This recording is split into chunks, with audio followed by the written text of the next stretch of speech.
The magazine was already on the kitchen table when I walked in. Linda hadn't hidden it. She hadn't turned it face down or slid it beneath the electric bill the way she used to hide things she didn't want to discuss.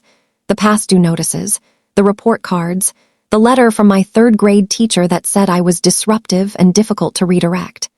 No, this time she'd left it right there in the open, propped against the fruit bowl like a centerpiece, like she'd arranged it deliberately, like she wanted me to see exactly what she was looking at when I came through the door. My own face stared back at me from the cover of Forbes. I was 41 years old, and I was standing in my mother's kitchen, and I didn't know whether to laugh or sit down on the floor. Let me tell you about Linda. Linda Marsh née Castellano had 3 great loves in her life: the Catholic Church, the opinions of other people, and the certainty that she knew exactly how things were supposed to go. She was the kind of woman who ironed her pillowcases, who sent thank-you notes within 48 hours, always by hand, always on cream-colored stationery with her initials embossed in navy. Who had, at my cousin Bethany's baby shower, correctly predicted the sex of the baby, the approximate birth weight, and the fact that the marriage wouldn't last, and had mentioned all 3 predictions to enough people that when each one came true, she received the quiet, terrible credit that she'd been quietly, terribly seeking. She was not a cruel woman. That's the thing I always have to explain to people, and I always feel a little guilty explaining it, like I'm making excuses for something that doesn't deserve excuses. Linda was not cruel. She just had a very specific idea of what a daughter should look like, and I had never once in 41 years looked like it.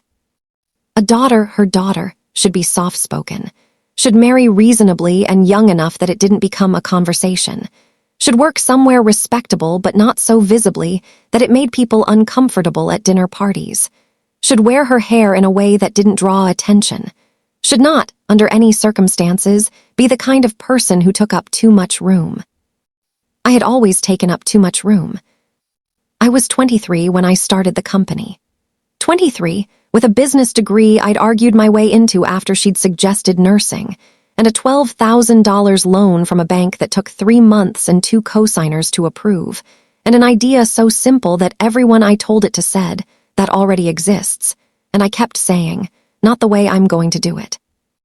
I worked out of a converted closet in a shared office space in downtown Cleveland for the first 2 years. I ate a lot of peanut butter. I missed 2 Christmases and a cousin's wedding and my own 30th birthday party, which Linda had planned without asking me, and which I heard was very nice. When the company hit its first $1 million in revenue, I called her. It was a Tuesday night, and she was watching her shows, and she said, "That's wonderful, honey," in the voice she used when she was watching her shows and didn't want to be interrupted. When we hit 10 million, I took her to dinner at the nicest restaurant in her zip code and told her over the bread basket, and she said she was proud, and then she asked whether I was seeing anyone, and somehow the conversation became about that. I had long since stopped needing her to understand. That's what I told myself. I had people who understood, my COO, Renata, who had once driven 4 hours to sit with me through a term sheet negotiation that lasted until 2 in the morning. My board member, Dennis, who had believed in the model before I could fully articulate it. My team of 63 people who showed up every day to build something I'd once only seen in the back of my own head. I didn't need my mother to understand what I had built. I just, occasionally, in the weak and private parts of myself, wished that she did. Then came the awards ceremony. The Forbes 50 over 50 list. I'd been nominated twice before and hadn't made it, and I'd told myself it didn't matter, and mostly that was true. But the 3rd year they called, and I made it, and the award ceremony was in New York in April, black tie, the kind of event with a step and repeat, and people who matter and a very good open bar. I called Linda. "I'd love for you to come," I said. "I'll fly you out, hotel, everything, you won't have to pay for a thing." There was a pause, the particular pause I had learned to read the way sailors read weather. "Oh, sweetheart," she said, "I don't know that that's really my kind of thing. It would mean a lot to me." Another pause, shorter this time. "You know how I am at those events. I never know what to say to people and I end up, you know how I get. I'd probably embarrass you." I sat with that for a moment. "I'd probably embarrass you." She said it so casually, like it was a kindness, even like she was protecting me from something. And maybe on some level she believed that. Maybe she had told herself, in the long and complicated story she kept about the two of us, that she was declining out of consideration for me, that she was sparing me the discomfort of explaining her to the people in my world. But I heard the other sentence underneath it, the one she hadn't said but had been saying, in one form or another, for 41 years. You embarrass me. I went to New York alone. Renata flew in from Chicago and sat next to me at the dinner, and Dennis made a toast that went on slightly too long and was perfect anyway. I wore a dress the color of expensive cognac and heels I'd practiced walking in for 3 weeks, and when they called my name and I walked to the stage, I thought about all the rooms I had taken up that I wasn't supposed to take up, all the space I had claimed anyway. I gave a speech I hadn't written down. I talked about the closet office and the peanut butter and the cousin's wedding I'd missed. I did not talk about Linda. The photographer from Forbes had been there all night, circling the tables, and afterward he pulled me aside and said he wanted to do a portrait, right now, in the light coming from the tall windows overlooking the avenue. I stood where he told me to stand. I looked where he told me to look. And then he said, just be yourself for a second, and I laughed, really laughed. The way I laugh when something is actually funny, my whole face, my whole chest, and the flash went off, and that was the one they used.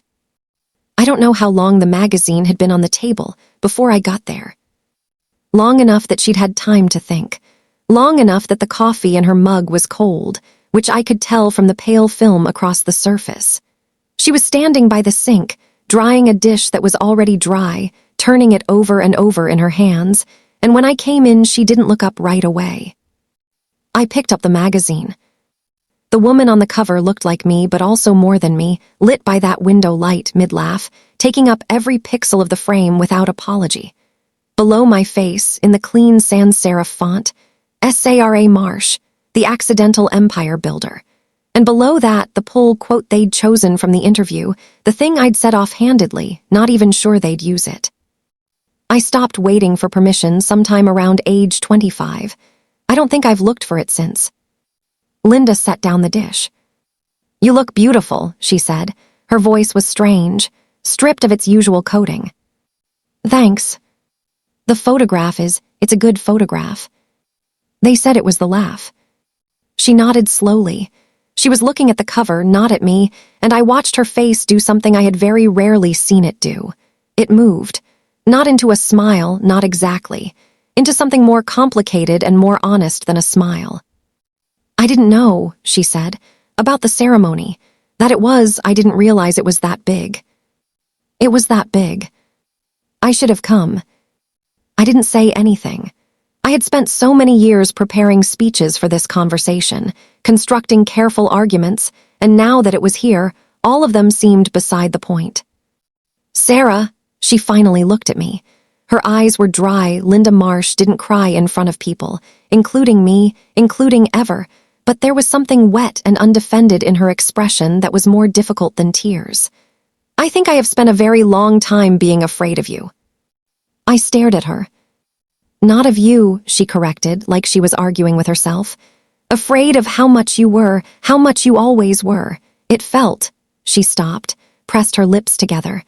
I didn't know what to do with a daughter like you. I only knew how to do the regular kind. Outside, a car passed. A dog barked twice and stopped. You weren't embarrassing, I said. My voice came out steadier than I felt. You were never going to embarrass me. She reached out and touched the magazine cover. My laughing face, the cognac dress, the headline that had taken 18 years of 70-hour weeks to earn. I know that now, she said quietly. I think I always knew. We stood in her kitchen for a while after that, not saying much. She made fresh coffee. I sat at the table where I had done homework and fought and cried and grown, and she put a mug in front of me without asking how I took it, because she had always known how I took it, because she was my mother, and some knowledge lives below the level of pride or fear or the opinions of other people. The magazine sat between us on the table like a third party, or like a long letter that had finally, after 41 years, been delivered. Neither of us moved it. That was 18 months ago. Linda flew to Chicago last spring for our company's 15-year anniversary gala. She wore a navy dress and her good pearls, and she stood in the receiving line next to Renata for 2 hours, shaking hands with investors and journalists and 4 different people who'd read about me in Forbes. I watched her from across the room at one point. She was talking to a young woman on my team, 24, brilliant, the same hunger in her eyes I remember from my own mirror. And Linda was nodding, really nodding, and I couldn't hear what she was saying, but the young woman laughed, and Linda's face opened up in a way I was still learning to recognize. She is still learning what to do with a daughter like me. I am still learning what to do with a mother like her. We are both, at this late date, learning. It turns out that's enough.